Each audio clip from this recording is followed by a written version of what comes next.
Next जो 3 markers हैं they are from set 3। Paper code है 5513 for +2 physics for year 2026। Okay, question number 26 में दिया है पैरेलल प्लेट कैपेसिटर और capacitance C is charge to V volt by a battery. तो पहले इसको बैटरी से चार्ज किया गया, फिर बैटरी को डिसकनेक्ट किया गया। फिर इसमें दिया है after some time the battery is disconnected and the distance between the plates is doubled. इसको डिस्कनेक्ट करने के बाद डिस्टेंस बिटवीन द प्लेट्स को डबल कर दिया गया।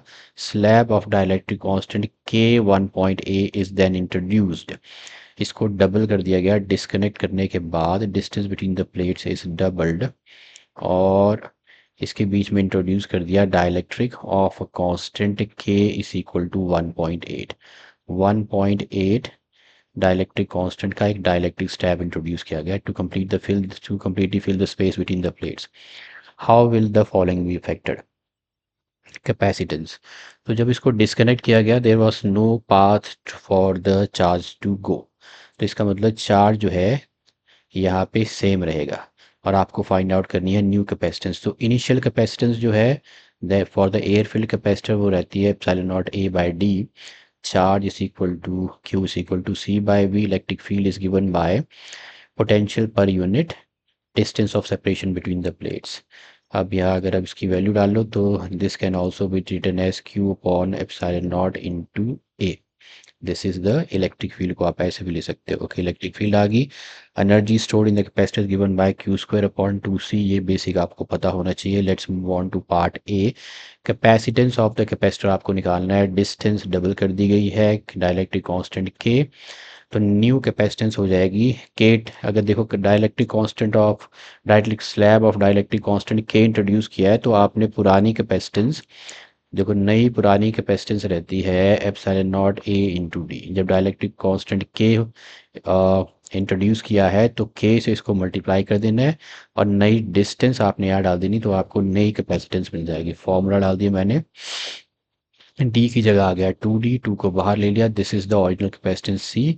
तो 0.9 से मल्टीप्लाई है, इसका मतलब नई कैपेसिटेंस डिक्रीज हुई है 0.9 टाइम्स इट्स इनिशियल वैल्यू।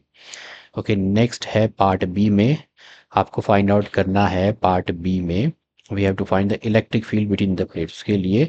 अब इलेक्ट्रिक फील्ड का जो फॉर्मूला है that is equal to potential per unit distance of separation. नई इलेक्ट्रिक फील्ड के लिए नया पोटेंशियल और नई डिस्टेंस हमें चाहिए होगी। ओके, तो न्यू पोटेंशियल आ गया आपका V is equal to Q by C dash. तो न्यू पोटेंशियल आ गया Q अपॉन 0.9c। बैटरी को डिस्कनेक्ट किया है, चार्ज कैपेसिटर पे सेम रहेगा।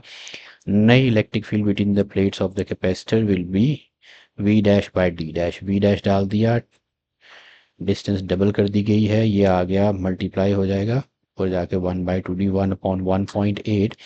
तो देखो ये थी आपकी Q by C D is the initial electric field. ये इनिशियल इलेक्ट्रिक फील्ड है, हमने यहाँ निकाली भी थी। देखो ये इनिशियल इलेक्ट्रिक फील्ड है Q बाय सी डी।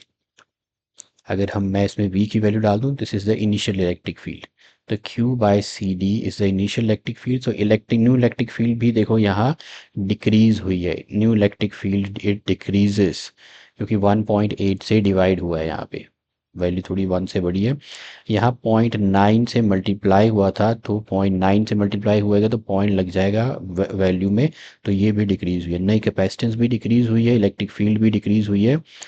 अब हम चलते हैं पार्ट सी पे, एनर्जी स्टोर्ड। तो initial energy stored is given by U square is equal to U is equal to Q square by T C. ये initial. नई energy के लिए चाहिए चार्ज, नया चार्ज तो कांस्टेंट ही रहेगा, चार्ज कांस्टेंट है। नई कैपेसिटेंस आप डालोगे तो वो है 0.9c जो हमने शुरू में निकाली थी। तो इधर आ गया क्यू स्क्वायर बाय 2c, मैंने इसको अलग कर लिया। This was the initial energy. So ये भी देखो 9.9 मीन्स 9/10 आएगा। 10/9 से ये मल्टीप्लाई होगा, 10/9 1.1 कुछ वैल्यू आएगी। तो इसका मतलब एनर्जी स्टोर जो है वो इनक्रीज हो रही है इधर। तो एनर्जी स्टोर्ड इंक्रीज हुई है, इलेक्ट्रिक फील्ड डिक्रीज हुई है, कैपेसिटेंस भी डिक्रीज हुई है। तो this was for question number 26 of 3 marks. Thank you for watching.